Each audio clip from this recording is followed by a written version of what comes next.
Hi, and welcome to another episode of Soft Signal. If you're watching for the first time, we're just two cricket fans. My name is Varun, and I'm joined by Aditya, and we just talk about all sorts of things related to cricket every week. So, if you do like what you see, please make sure to subscribe and press the bell icon so that you can get notifications when we do upload new videos. That said, I'd like to introduce and Aditya and say hi. Hi, welcome to this week's show. Hey, nice to be here once again. It's been 14 episodes now. Yeah, But of course, for those of us who are seeing us for the first time, hopefully we can interest you with some of our cricketing tidbits, as they like to call it, and hope the show is interesting for everyone. yeah. Um, so today we were going to continue our look back at India's tours of England in the build up to the current series. But just before that, we thought we'd move to the present for a bit and just talk about the India Sri Lanka series that just concluded. The ODI series is over, the three-match series.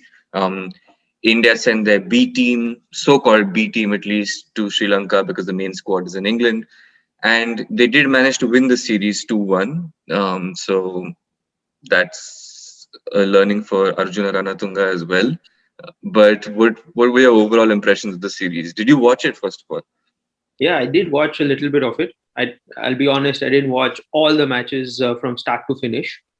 But there seemed to be a sense of inevitability even in this series. Like you just thought, even though it's an India B team or a C or a D team, whatever you want to call it just felt inevitable that they were still going to beat Sri Lanka. And that's exactly what happened. And it wasn't a surprise. We've seen the downfall of Sri Lanka cricket. We've in fact even covered it in one of our episodes. So not surprised to see that happening. What also makes me really happy is that there's so much of talent in Indian cricket.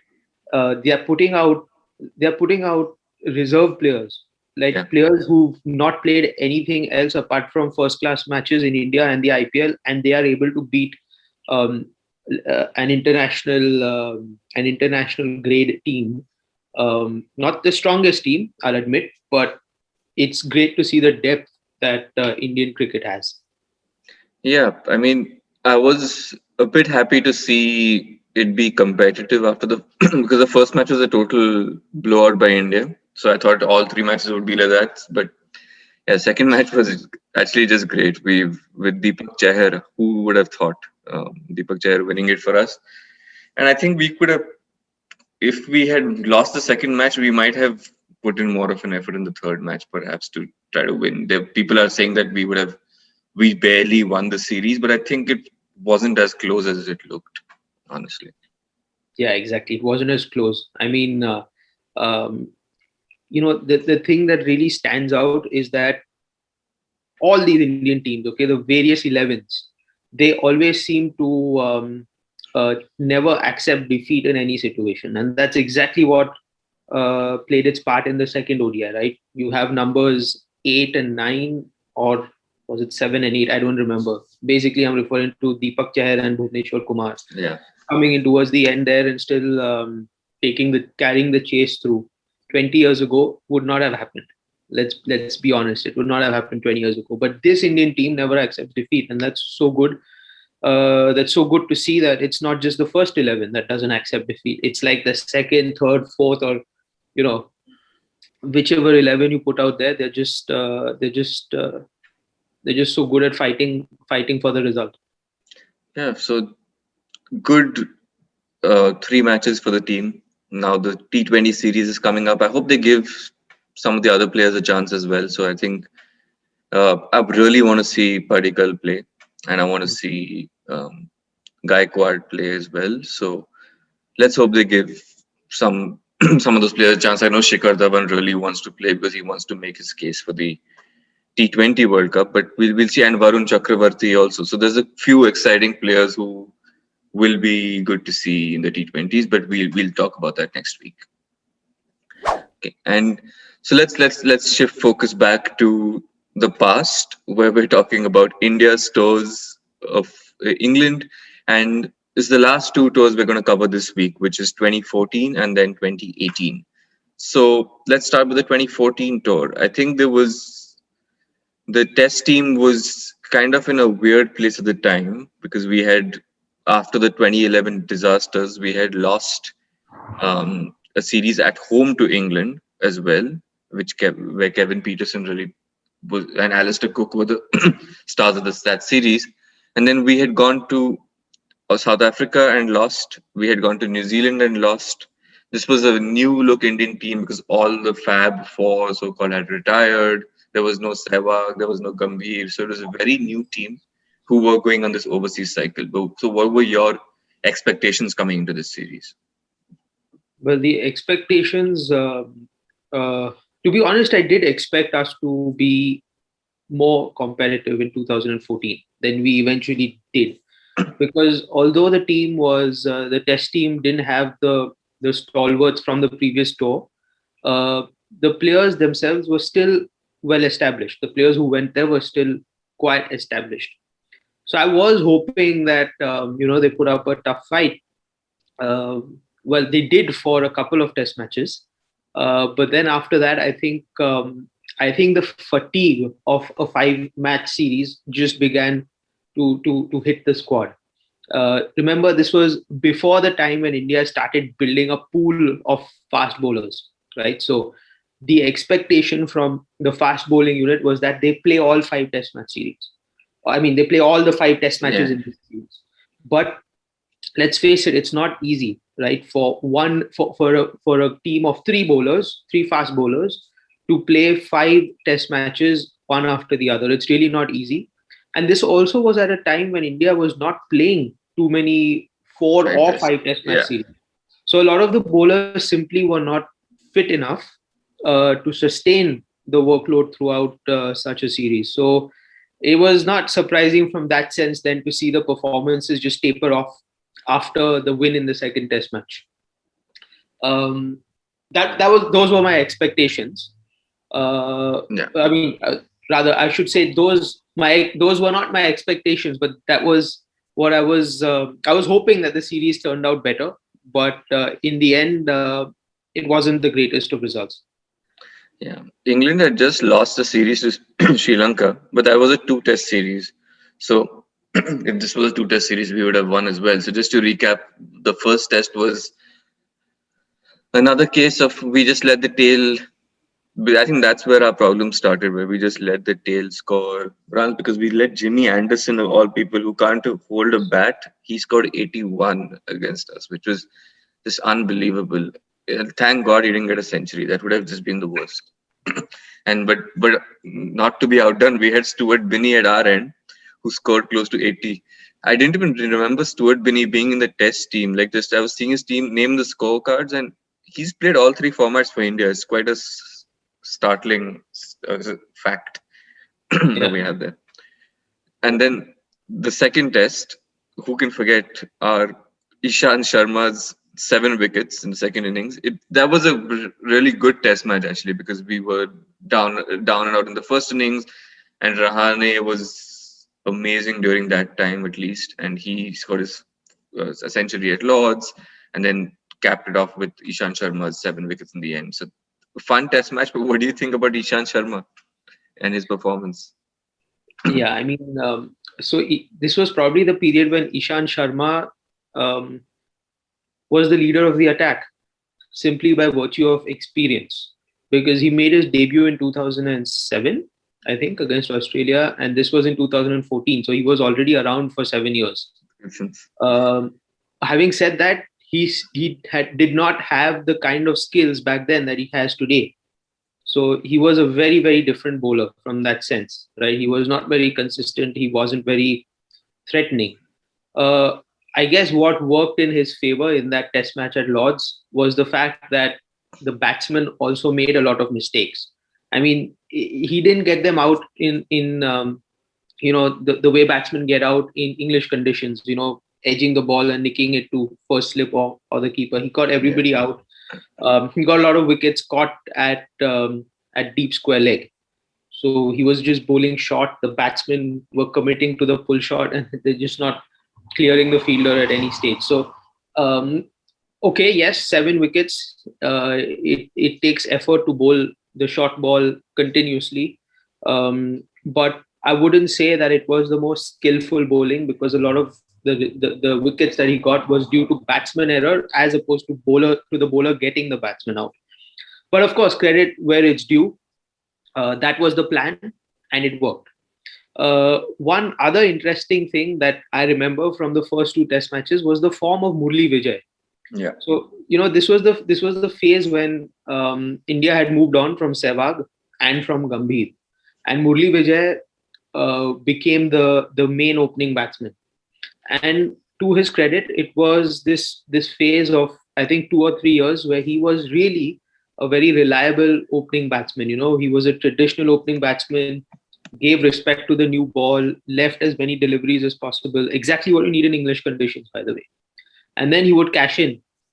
And if I look at the scorecards now, I remember him scoring a few 90s, and a few important runs in those first two test matches, which of course contributed towards us getting a draw in the first match and then a win in the second.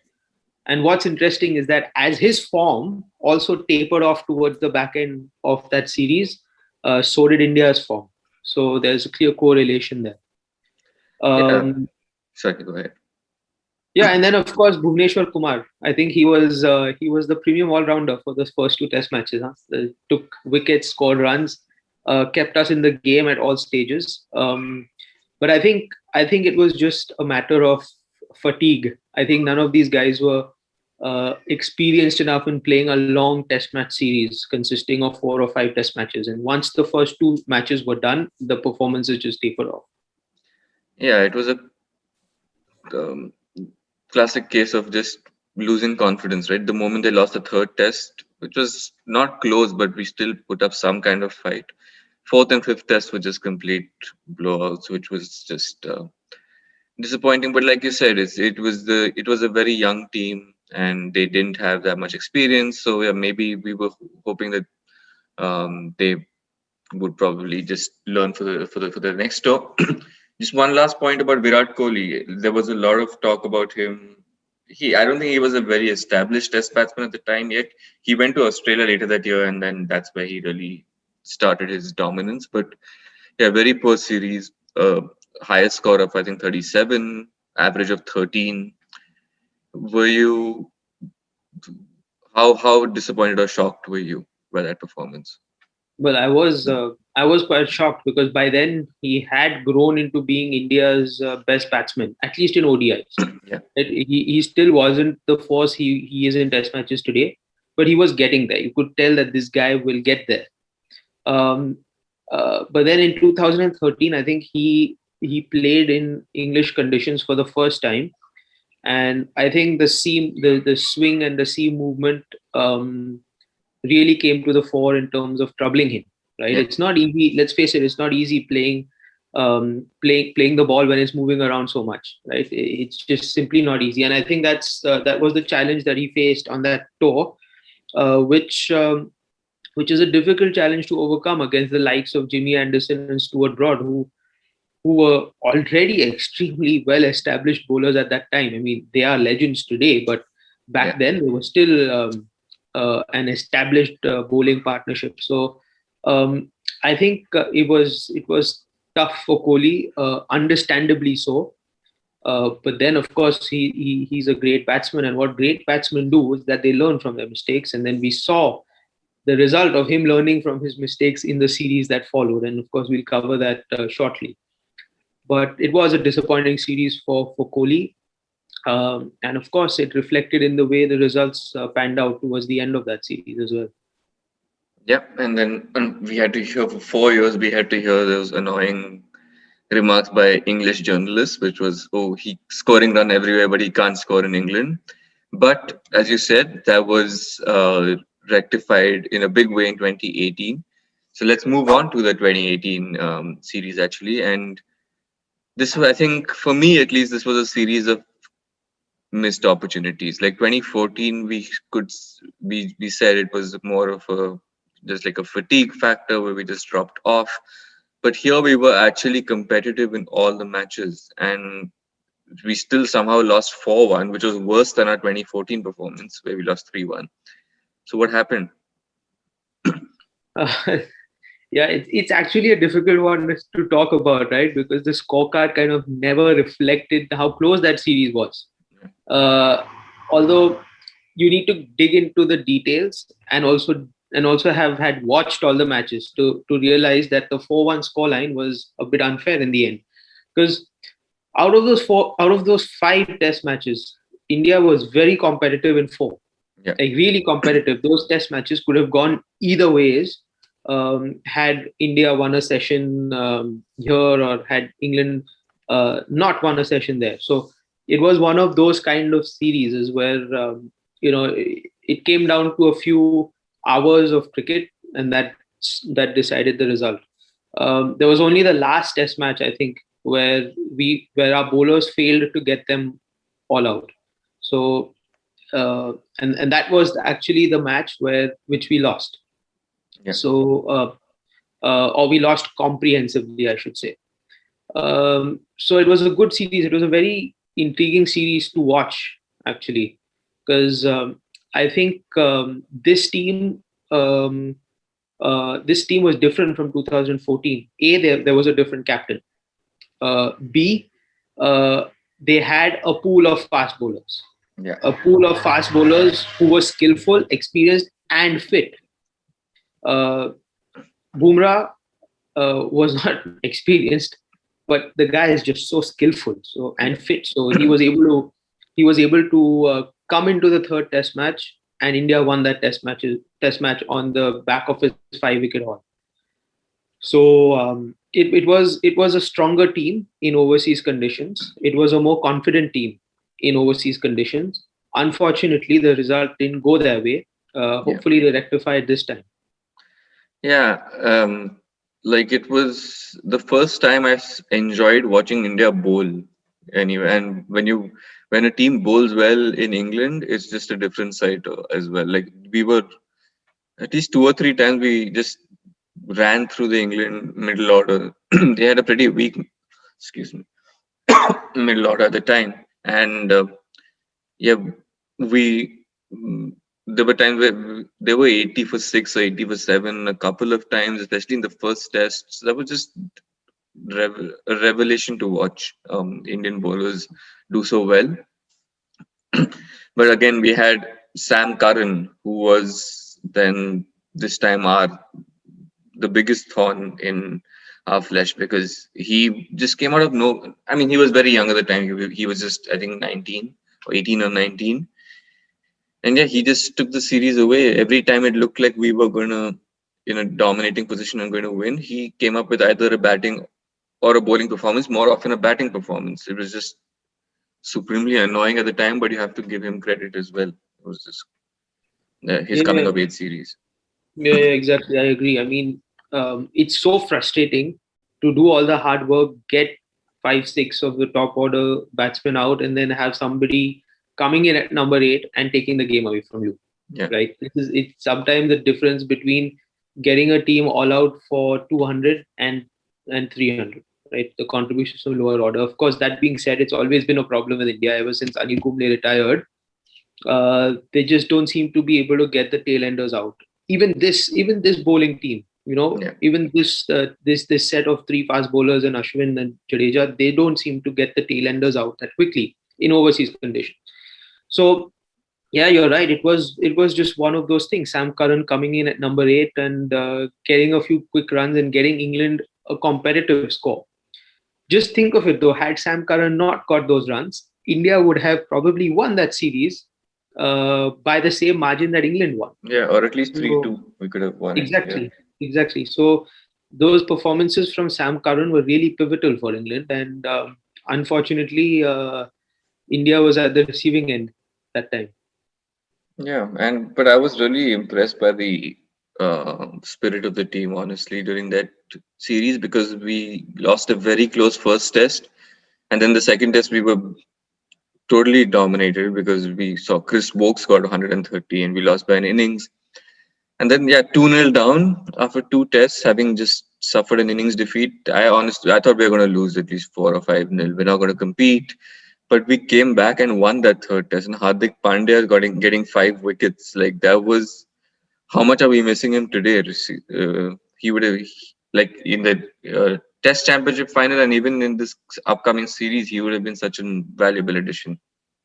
Yeah, I totally agree. The thing that came out of the World Test Championship match from a few weeks ago is that New Zealand bowlers were swinging the ball and getting edges, whereas Indian bowlers were not swinging the ball. It was more They were more reliant on seam, and so obviously fewer edges, fewer catches in the slips, etc. Um, Hardik Pandya on that series back in 2000, in that series back in 2018 showed that he could swing the ball. And the test match in which he played, he swung the ball, he picked up 5 wickets. He absolutely broke the back of the England middle order, and India won that match. Yeah. So it makes me think that if Hardik Pandya was fit, of course, he lends so much of balance to this Indian team. You know, to have a guy back at number 7 and bowl, let's say 10 overs in a day, it's a big deal, and it also keeps the other bowlers fresh. And if the fifth bowler can pick up some wickets for you, then it's even more beneficial. And that's what Hardik Pandya did in that series and in that test match. Yeah. And India won that match. So I think he'll be missed. But let's see if anyone else can replicate that performance this time around in England for India. Yeah, it would definitely be interesting to see. And just since we mentioned Murli Vijay earlier, I think this was his last tour because he played 2 tests and he didn't score more than 20 in any of the 4 innings, and he was sadly dropped. And that was like definitely the end of him. But Kohli came back with a resurgence. He got 2 centuries. He got 197 or 98. So he was like, yeah, he answered all his critics, and that was great to see it. And he did it in the first innings of the series which he played. He's actually single-handedly got us into some kind of lead as well. So that was great to watch because we all knew that Kohli, like, he can play anywhere, but just to see it happen in England was amazing to watch. Yeah, exactly. I mean, what's amazing is the level of improvement. Firstly, of course, he accepted the fact that the 2014 series was a failure for him, but then he went back. He worked on his technique. He understood what was necessary to succeed in those conditions, and he went out and did it. Yeah. He was leaving deliveries from James Anderson. He was capitalizing on the other bowlers when he saw an opportunity. So he played the perfect couple of innings actually for India at that stage. And again, it goes to show that he is truly a modern day legend. There's no two ways about it. He is truly a modern day legend. He's effective in all 3 formats of the game, which really not many other batsmen are. Yeah. And now that I think about it, his growth as a person in those 4 years as a cricketer, like if you watch his videos in 2014, he was still so unsure, didn't look at in completely in place in England. And then 2018 coming in as a captain, and just his whole demeanor was just so much more powerful, which was great to see. Yes, and he was a lot fitter as well, so that Yeah. translated into his performances. Yeah. So yeah, Kohli was just phenomenal, and let's hope he can carry forward his form into this series that's coming up, which we will preview in greater detail next week. But a lot of these players who we've talked about in this episode are now in their third tour of England. So the team has changed a bit, but a lot of the core has remained the same. So either the second tour or third tour. So let's hope they can finally turn things around. There was promise displayed in the last 2 tours, but maybe this time we can just third time lucky. Yeah, exactly. I mean, now these players are experienced, right? Uh, Kohli is 32. Rohit Sharma is 32 or 33, maybe even 34. I'm not sure. 34. Yeah, I Yeah. think. The bowlers are at the peak of their powers. Ishant Sharma is 32. Loads of 15 years of Can you believe experience in it? international cricket. Yeah. That's a lot, right? Shami as well, super effective bowler experience. Bumrah is still super skillful. The spinners as well, Jadeja and Ashwin. I think the squad is really strong. They've got their skill set in place, and I think this is probably the best chance India has to win a series in England. Yeah. So hopefully, 2007 was the last time we won the series. Who knows? 2021 could be could be a year of it could be the year that India actually beats England in England. Yeah, let's hope so. But we will talk about that a bit more next week for sure when we cover the Sri Lanka T20s as well. But that's all for this episode. So if you did enjoy it, and yeah, if you're still watching, please do click the subscribe button and bell icon so you know when we're on next. And we will speak to you next time. But thank you for watching. Thanks for watching. Stay safe.